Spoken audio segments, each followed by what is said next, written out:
Bem-vindos ao Admira-te, o podcast da Liga BPI. Eu sou a Marta Casaca, estou aqui com a Ana Teixeira e juntas trazemos os protagonistas e as protagonistas da Primeira Liga Portuguesa de Futebol Feminino.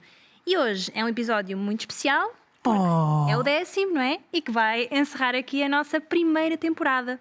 Mas não fiquem tristes, não é? Porque é a primeira, significa que, não é? Temos de estar aqui tempo. Vamos ver se eles se portarem bem, temos a segunda, se eles não se portarem bem, não sei. Exatamente. Portanto, para hoje, para encerrar este primeiro capítulo, chamemos-lhe assim, o que é que temos preparados, Ana? Temos a última rúbrica do Futebol que Ninguém Vê, o que separa uma década. Vamos refletir um bocadinho sobre aquilo que aconteceu antes e o que está a acontecer agora e que ainda se calhar ainda vai acontecer mais para a frente.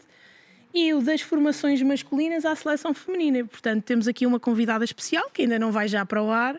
Esperem mais um bocadinho, mas são esses os nossos 3 tópicos hoje. Exatamente, portanto, vamos aqui à última prova da Ana, não é? Por todos os episódios há uma prova aqui para a Ana. Podes-me passar? Ele já apitou. Achas que ia começar sem timing. Ana, será que é a última vez que 60 segundos conseguires responder a todas as nossas final. questões? Deixa-me só confirmar. Estamos nos descontos e eu vou marcar. Ok, então bora. 3, 2, 1... Quantos escalões de seleções nacionais femininos existem atualmente? 7 escalões. Quantos escalões de seleções nacionais masculinos existem atualmente? 8 escalões. Quantos escalões de seleções nacionais femininos existiam em 2013? Já lá vamos enquadrar esta data. 4, sub-16, sub-17, sub-19 e séniores A. Quantas vezes a Seleção Nacional foi a uma fase final do Campeonato da Europa? 2 vezes. Quantas vezes a Seleção Nacional foi a uma fase final do Campeonato do Mundo? Vai agora a primeira vez.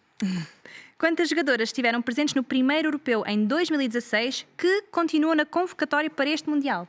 12 jogadoras estiveram em 2016 e estão novamente nesta convocatória para o Mundial. Quem marcou o primeiro gol de sempre de Portugal numa fase final? Carolina Mendes.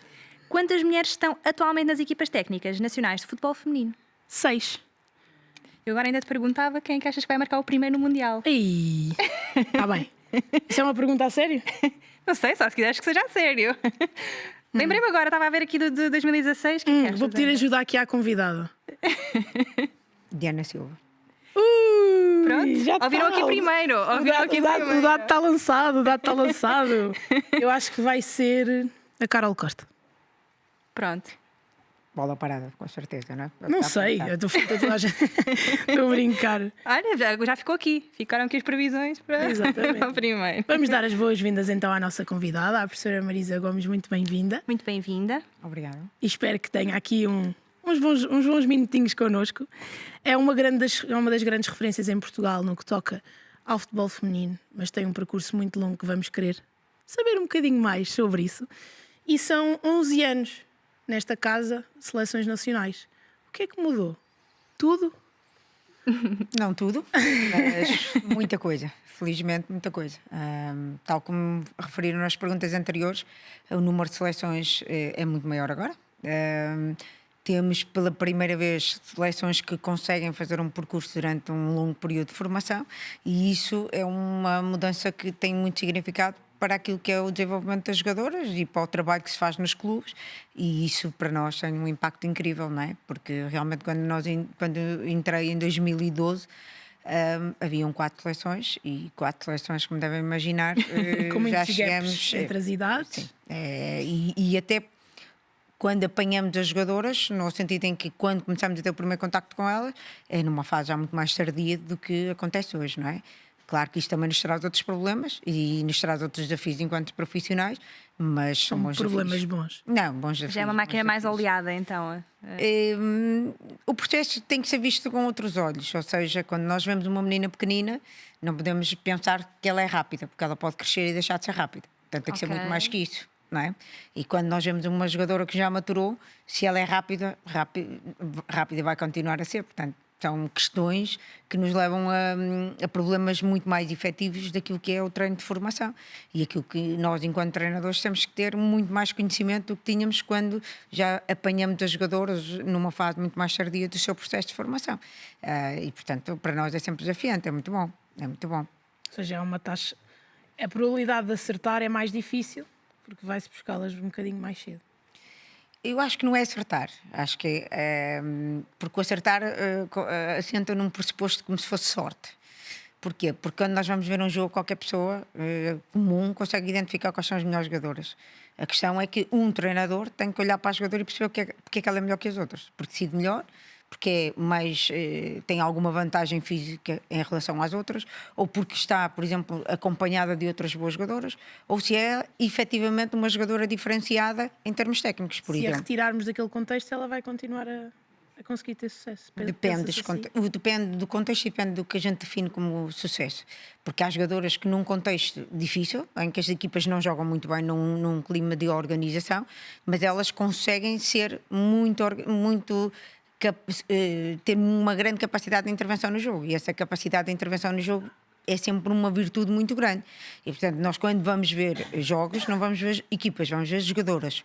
E ao olhar à jogadora, temos que perceber que muitas das vezes uma jogadora marca 50 golos porque tem assistências de qualidade e não porque é uma boa finalizadora. Então, se calhar os critérios agora também são... Já se vêem outros critérios que se calhar não se viam na altura. Sim, na altura havia, só que eram critérios já para uma idade mais avançada, porque já na altura tinha que haver alguns critérios em termos de seleção. É verdade que tínhamos já à nossa disposição muito menos jogadoras, mas é verdade também que o trabalho que se fazia é muito diferenciado de hoje, não é? Porque hoje as jogadoras chegam a uma seleção sub-17 com um percurso completamente diferente do que chegavam as jogadoras em 2012 num processo de sub-19. E isso é maravilhoso, obviamente que é maravilhoso em termos de trabalho técnico, para nós é maravilhoso. Mas voltando aqui um bocadinho atrás, assim, muito E já atrás. falámos demais. Já falámos demais. Exatamente. Para começar aqui um bocadinho do princípio, esta paixão começou por onde? Começou com a bola no pé, jogadora, treinadora? Como é que chegámos aqui? Começou por um treinador. Tive a felicidade de ter um professor na escola, que hoje também trabalha aqui na Federação, que é o professor José Guilherme, que criou uma equipa de desporto escolar. E eu, na altura, não jogava nada. Hoje também não jogo muito bem, mas na altura era muito pior. Não jogava nada, mas ele conseguiu montar uma equipa e conseguiu fazer com que o grupo de pessoas que estavam ali envolvidas vivessem uma experiência espetacular. E conseguimos que a escola passasse a ter um conjunto de pressupostos e a celebrar o jogo e o treino e o futebol de uma maneira completamente diferente. Na altura até era o futsal. E a partir daí nós começamos a ter algum sucesso no desporto escolar, federamos a equipa. E nós começamos a gostar do treino, começamos a gostar de estar a jogar, começamos a treinar muito mais porque gostávamos de ter sucesso. Perceber o que é que funciona, o que é que não funciona. Exatamente. Não é? E a fazer perguntas, porque o professor também era uma das pessoas que nos treinava e dizia porque é que treinávamos. E isso criou em mim um fascínio muito grande. E depois, quando chegou a hora, decidi ir para a faculdade. Fui para a faculdade, depois também conheci outros professores que foram extraordinários e me levaram para a área do treino. Confesso que nunca sonhei ser treinadora. Era o que então, já agora? O que é que sonhava, ou o que é que tinha pensado de ser? Eu sempre gostei muito da área da decisão e das neurociências. E é uma área que, quando me retirar de futebol, irei conseguir fazer. E, portanto, foi um bocadinho nessa área do treino, no modular decisões, no mexer no inconsciente das jogadoras, que me motiva muito nesta vida para o futebol. E pronto, e depois na faculdade acabei por, ao sair da faculdade, ter emprego na área de treino e pronto, e foi a partir daí. Assim. Sim, depois a partir daí nunca mais parei. Nunca mais parou. É. E pelo menos pelos nossos registros, o início foi ali pelo futebol do Porto, Clube do Porto, não é? Sim, eu saí da faculdade e comecei logo a fazer um estágio no Futebol Clube do Porto, passei a fazer a coordenação da Escola do Dragão, depois integrei nos quadros da formação do Futebol Clube do Porto. Foi uma escola maravilhosa, porque éramos um grupo de treinadores fantásticos e nós tínhamos uma grande virtude porque discutíamos como estrutura técnica. E era fantástico porque acabávamos as reuniões às 3 da manhã e ainda queríamos continuar a falar. Era maravilhoso. Era um clube. E para mim, que saía da faculdade, aquilo foi uma escola impressionante, com pessoas muito experientes, como o treinador Álvaro Silva, mas o coordenador era o treinador Luís Castro, o André Vilas Boas, José Guilherme, Vítor Pereira, João Brandão, Joaquim Milheiro, Ilídio Val. Pronto, podíamos continuar por aqui e, portanto, tive um contexto maravilhoso para me fazer apaixonar ainda muito mais pelo treino. E, portanto, isso motivou depois ainda outras escolhas que vieram a partir deve ter dado aí umas boas histórias para contar aqui connosco. E se batem em gerações, se calhar, até de jogadores que podem ter marcado a nossa atualidade, não têm nenhuma história assim engraçada para nos contar? Assim, há sempre muitas histórias, porque quem vive o treino e quem vive... Mas nós só queremos saber as histórias que se podem contar. As que não se É, podem, eu tive não a sorte de trabalhar no contexto de Fogo do Porto, que era um contexto de qualidade técnica. Tínhamos uma equipa de formação que trabalhava com os infantis, que era a equipa do Ruben Neves, do Nuno Santos, do Rochinha, que agora são jogadores, mas também tínhamos um conjunto de outros jogadores que não chegaram lá e que na altura eram uma equipa maravilha porque faziam como equipa funcionar. Muitas dinâmicas que nós questionávamos até como treinadores, com o Domingos, e discutíamos até, treinador o Domingos, discutíamos muito sobre as questões do coletivo, do individual, do treino, o que é que marcava, e realmente tínhamos e temos histórias maravilhosas, desde, por exemplo, o caso do Nuno Santos, que era um menino escardino com uma qualidade técnica incrível, mas ele era muito franzinho. Temos o caso do Ruben, que chegou ao Porto e era um avançado com 31 golos marcados de Passos Brandão, e toda a gente dizia que ia ser o melhor avançado sempre, e pronto, pusemos a médio centro. E agora é um dos melhores médios. É verdade, mas mérito dele. É óbvio que na altura foi importante sentirmos que ele tinha alguma competência para a posição, mas eu acho que nós também não podemos só focar nos jogadores que têm sucesso, porque nós, treinadores de formação, não nos podemos agarrar aos jogadores que têm sucesso, porque se formos a pensar na percentagem, muitos mais não tiveram sucesso, claro, do que os que tiveram sucesso. E se calhar também reorientar as qualidades, não é? Tipo, se calhar ele não era assim de outras qualidades. É importante também haver essa partilha, porque o futebol não é só os jogadores que chegam a profissionais. Certo. Uma equipa do Porto, na altura, não é? Não sei em que ano é que foi. 2010, acho eu. Quantos deles é que chegaram a profissionais? De topo? Grande parte deles. Alguns não chegaram porque tiveram lesões. Outros não conseguiram lidar com a saída daquilo que é uma questão fundamental, que é quando saem dos clubes grandes. E de facto nós na altura achávamos que havia outros jogadores que tinham todas as condições para chegar a um patamar de excelência e não chegaram, porque de facto uma formação são 8 anos, 10 anos, e 10 anos, lá está, basta uma lesão, basta uma má decisão, basta um treinador que não valorize tanto as características de um jogador, e isso é o suficiente para eles não conseguirem ter sucesso. Agora, nós como treinadores de formação temos de ter um espírito de missão, de perceber o que é que nós podemos ajudar a cada um dos jogadores que temos e jogadoras. E esse é o nosso espírito, e tem que ser, porque senão também não temos o perfil de treinador de formação. Isso é natural e é importante trazermos para a mesa, porque o futebol não é só sucesso, não é? E nem todas as jogadoras, agora transpondo aqui para o contexto, nem todas as jogadoras vão conseguir atingir um patamar de equipa grande, ou equipa de Liga BPI, equipa de Liga BPI, e essa transição são momentos em que elas próprias também se sentem inseguras e não sabem bem se vão de continuar a jogar ou de não continuar a jogar, porque depois os contextos são muito diferentes. De investir. E essa diferença é crucial se nós também queremos que elas investam e que tenham coragem para dar continuidade à sua formação, mesmo depois de passarem por essas dificuldades. É importante elas saberem que isso não é o momento de desistir, é o momento de dar mais um passo. Mas depois há ali uma passagem pela formação do Sporting e de seguida há ali uma transição para as seleções femininas. O que é que ele levou a dizer que sim? Estou num clube, estou a treinar rapazes em 2 contextos de excelência, não é? Ainda há uma passagem pelo Foz, também. Sim. Falámos que foi importante também naquilo que é a sua formação, mas como é que depois se diz que sim a uma seleção nacional e se sai deste contexto de formação masculina para as seleções femininas? Assim, eu só gostava de realçar que eu estive no Foz como coordenadora e foi um teste. Eu vou regressar à escola. E foi um teste no sentido em que eu disse, ok, vou experimentar. Fui para a coordenadora e pude, no Futebol Clube da Foz, treinar todos os escalões de formação masculino. Foi uma experiência maravilhosa, difícil, mas maravilhosa. E realmente depois ainda estou no Foz e recebo o convite para vir para as seleções, com um telefonema da professora Mónica Jorge, em que ela me liga e diz quem é, e eu pensei, não sei quem é. E a primeira coisa que digo à professora Mónica é tipo, eu nunca vi um jogo de futebol feminino. E portanto estamos ali a conversar, a perceber o que é que poderíamos conhecer. Entretanto fui ver uns jogos, fui tentando perceber o que é que queriam de mim neste projeto.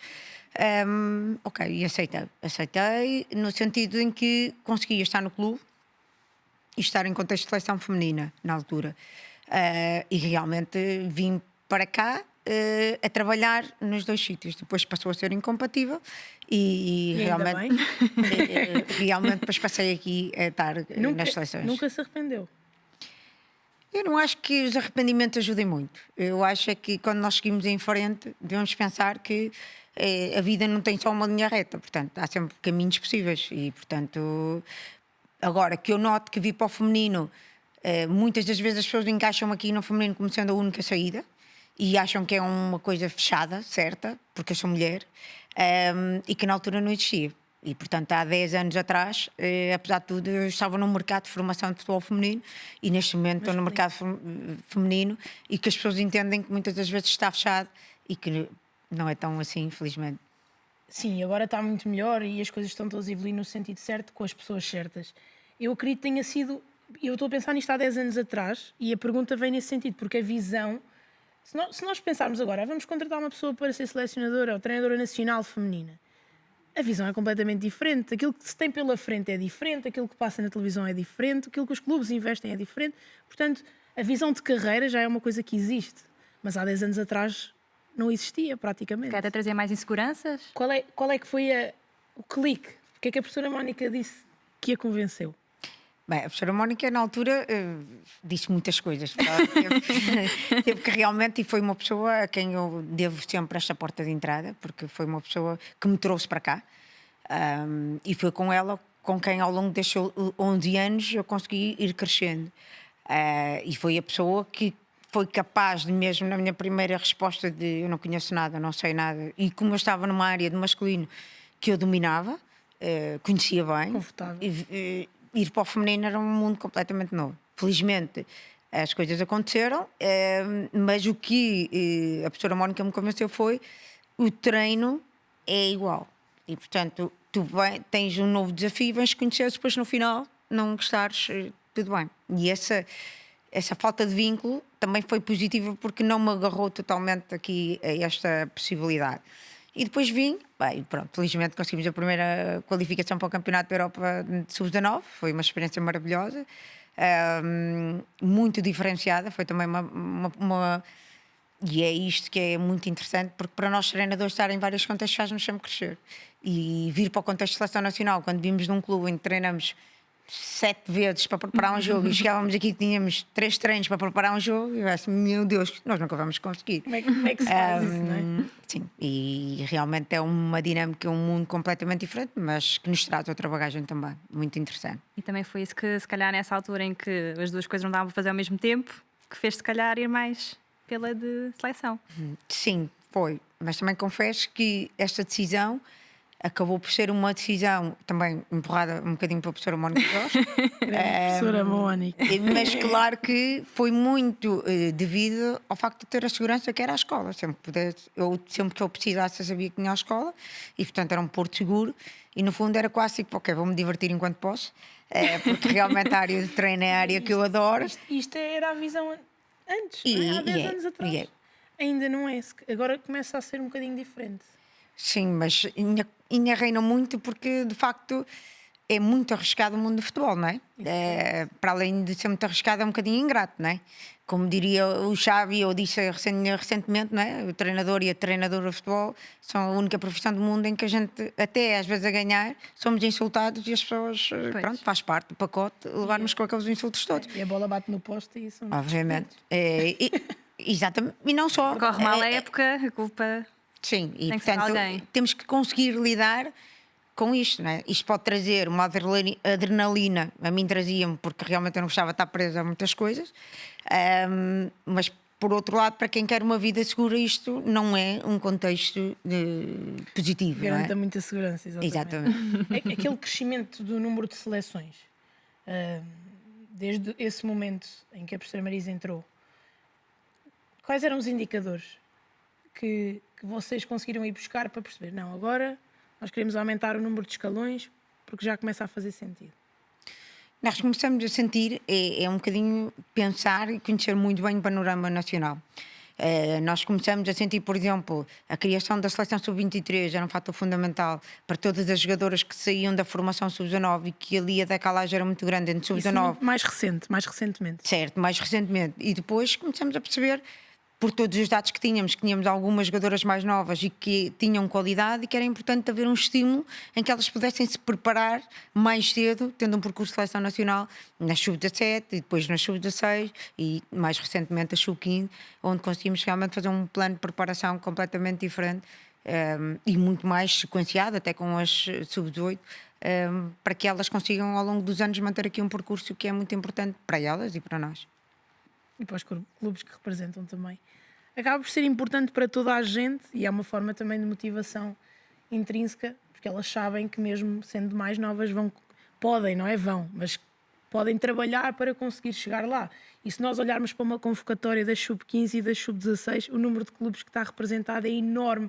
Obviamente que o funil depois vai apertando, não é? Porque quanto mais velhas, mais difícil estarem espalhadas pelos clubes todos, porque acabam por ser canalizadas para os melhores, mas a porta aberta nas sub-15 e das sub-17 é maravilhosa, porque não é todos os clubes, mas muitos clubes em Portugal conseguem servir as seleções nacionais e, portanto, é incrível para toda a gente, não é? Sim, acaba por ser importante para toda a máquina. Sim, e há aqui uma questão que não referi, que é extremamente importante, são as associações distritais. O facto de nós termos 22 regiões permite que nós tenhamos um mapa da base muito grande. O trabalho que as associações fazem permite-nos estar muito mais em proximidade com o que existe, e isto é muito importante porque não é só para identificarmos as jogadoras, é pela oferta que estas jogadoras têm perto de casa. Porque uma jogadora com 13, 14 anos não tem que vir para os grandes centros para jogar.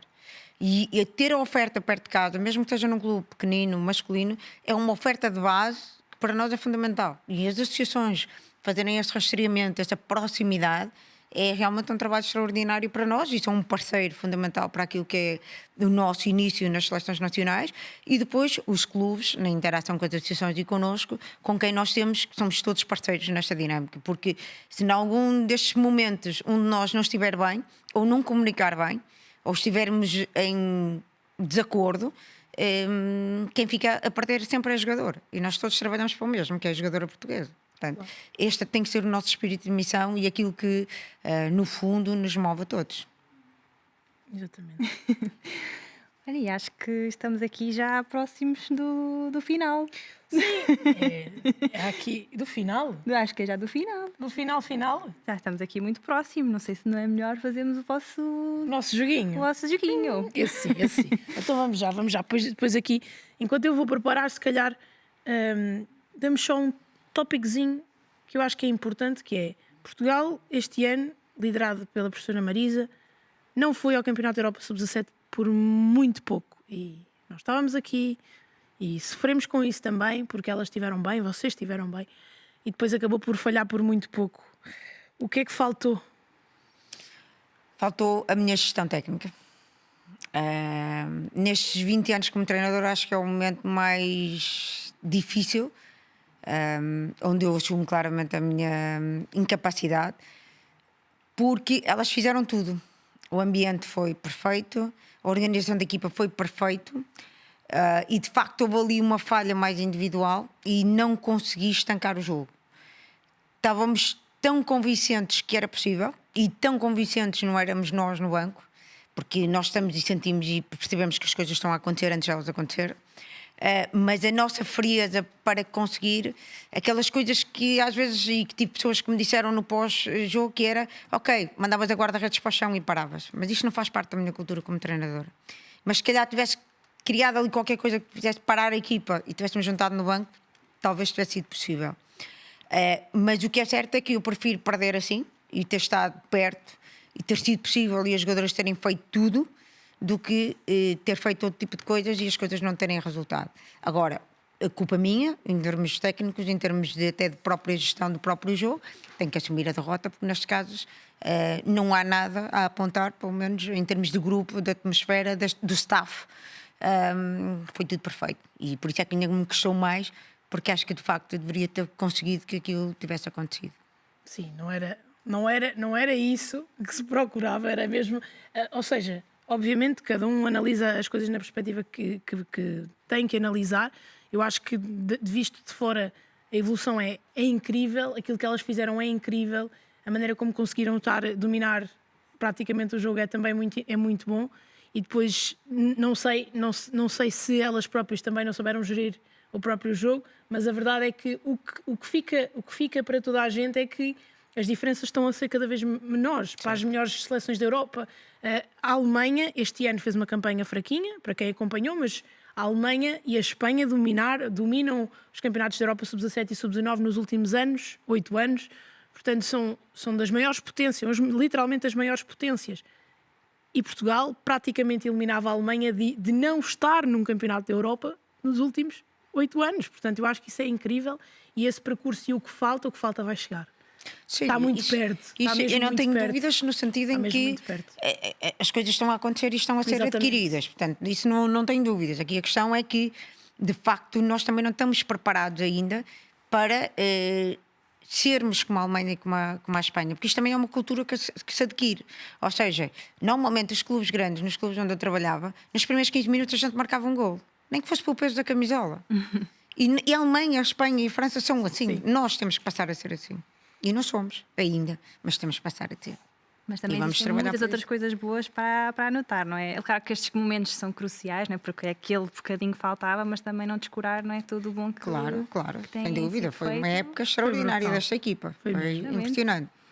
E esta época para a próxima época já há mais. Exatamente. Há campeonatos de Europa todos os anos, por claro, isso é seguir. Exatamente. Mas agora não fujam ao desafio, que eu quero só deixar aqui um desafio final para vocês as duas. Hoje não há com a outra convidada, portanto é um desafio entre vocês.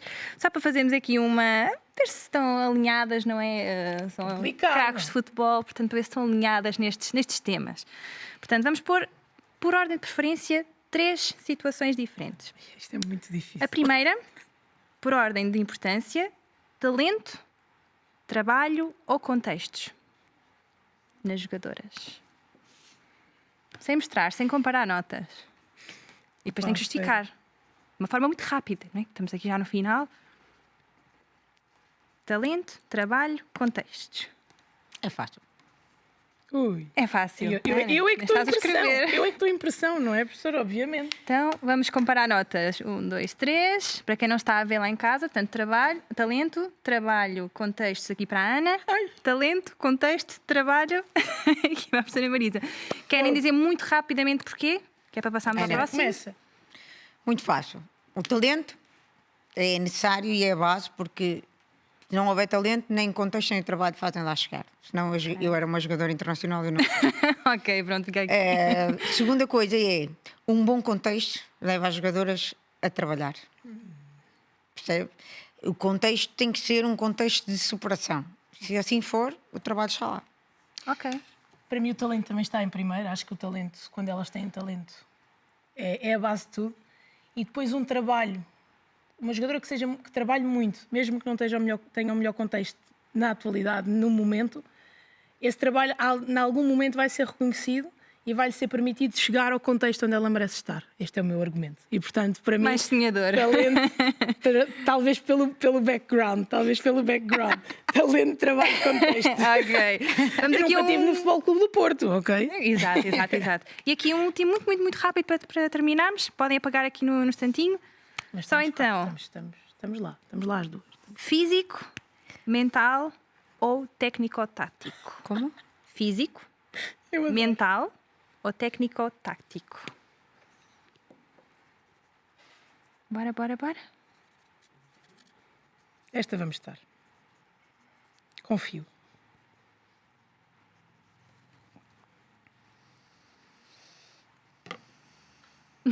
Não sei se estamos aqui. Ai, pera,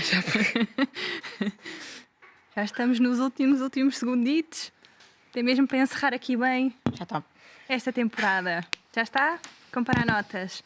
Portanto, a professora Marisa, mental, técnico-tático e físico. E para a Ana? Eu troquei. Eu não estou a perceber. É igual.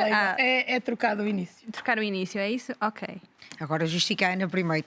Eu tinha mental primeiro e depois pus técnico-tático só para enquadrar a especificidade do jogo. Ou seja, uma jogadora ao menos tem que saber um bocadinho sobre futebol e não sobre handball e depois ser mentalmente forte e depois mais física, foi por isso que eu troquei. Eu acho que o mental é mesmo muito, muito importante, mas só pela especificidade de enquadrar. Eu estou a sentir pressão. De enquadrar um bocadinho o contexto do futebol, do próprio treino e daquilo que elas sabem do jogo e depois o mental ser muito forte. Ok. Para encerrar Pus aqui muito mental rápido. porque uma jogadora tecnicamente e taticamente pode ser espetacular, mas se mentalmente não aguentar a pressão, nunca vai ser jogadora. Pronto. E isto é um fator comum aos rapazes. Era uma característica clara de quem trabalha no futebol de formação dos clubes grandes, reconhece que as características mentais são mais importantes até do que as físicas e que as técnicas, porque essa estrutura mental vai permitir com que, se, por exemplo, a maneira como lidam com o erro é completamente diferente de uma pessoa mentalmente forte ou uma mentalmente fraca. E isto é decisivo. E, portanto, não tenho dúvidas nenhumas que o mental é o mais forte. Pronto. E assim encerramos muito, muito bem Fogo, faltou uma. este episódio e esta primeira temporada, não é? É verdade. E foi muito bom. Muito obrigada. Muito obrigada Obrigada. por ter estado aqui connosco. Obrigado pelo convite. Exatamente. Foi- Muito obrigada, Ana, por estares aqui também presente Obrigada, durante estes 6 eu. episódios.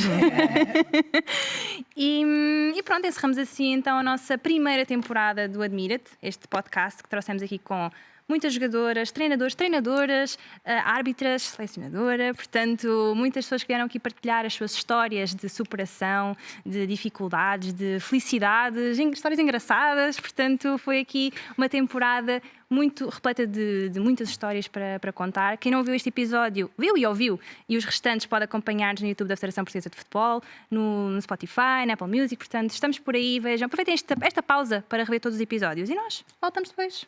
Entretanto, sim. exatamente. Até à próxima. Adeus, obrigada. Obrigada.